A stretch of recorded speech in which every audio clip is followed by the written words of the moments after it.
Now Fionn Mac Cumhaill called his Fianna fair, with their wives to his hall on Almu there. A feast he gave for a comrade true, to honour brave Goll for deeds he knew. Came Diarmuid, young, strong and wise, I seen Fionn's son with his poet's eyes. Bold Oscar fierce and Cale tough lead,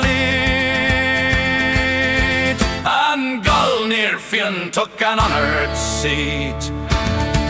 Now Goll once struck down Fionn's father in war, and spilled the blood that proud Fionn now bore. Yet time turned foes to friends at last, though shadows linger from the past. He was second only to Fionn's own name. He stands in honour, strength and fame.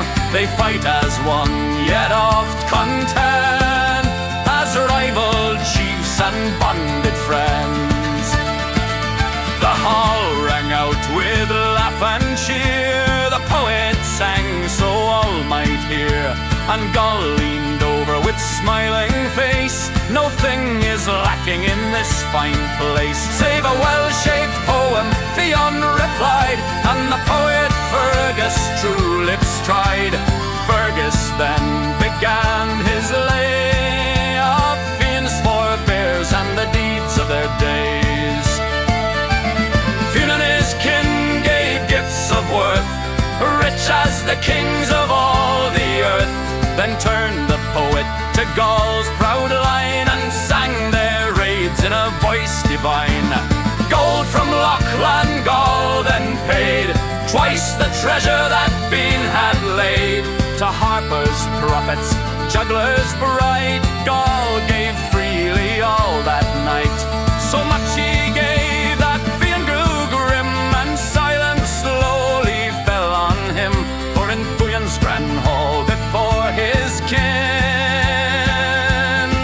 Goll's open hand outshone his within.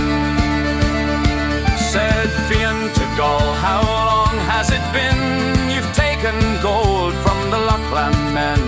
A long time now, Morna replied, but he met a gaze both stern and wide.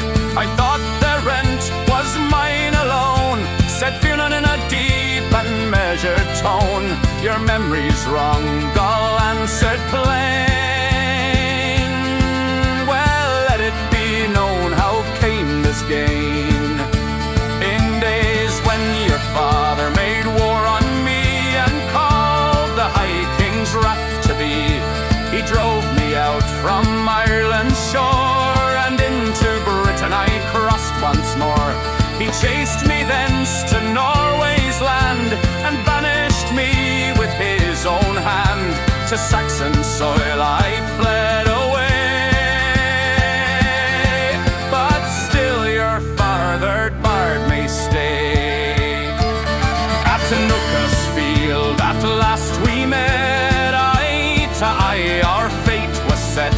Your father stood with Lochlan's band, but still I struck him where he made his stand. I broke their host and drove them away, and took their tribute on that fine day. It's bold, said Fionn, to boast so tall, that you struck down my father in this my hall. Goll met his eyes with a drunken grin, and stared at proud unflinching Fionn.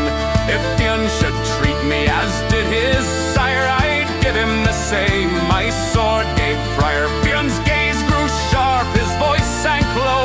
I've 100 men for each of your own. Goll laughed aloud, so had your sire, yet still he fell to Morna's ire.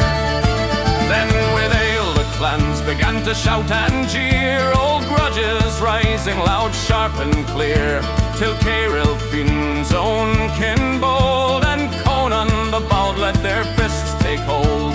Oscar's sons came roaring in, then Goll's lads joined with eager grin.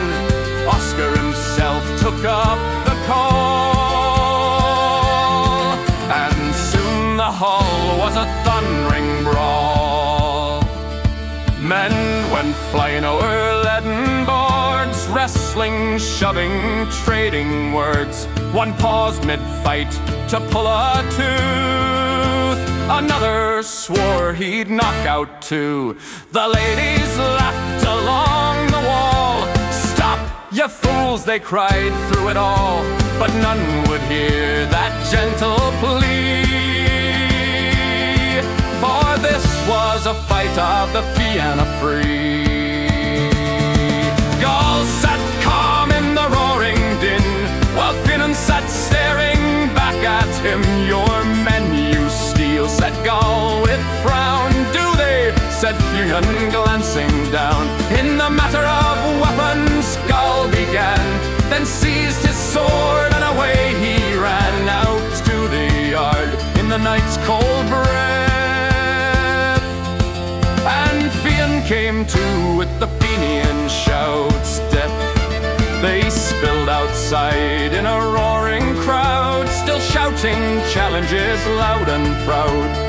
One man tripped and rolled away, another swore he'd make him pay. A boot went flying through the air, a helmet landed in someone's hair. Two men wrestled in the hay, while a third just danced to keep out the fray.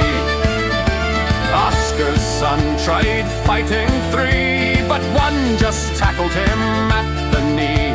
Another poured ale down another one's back, who swore revenge with a bread loaf's whack. A hard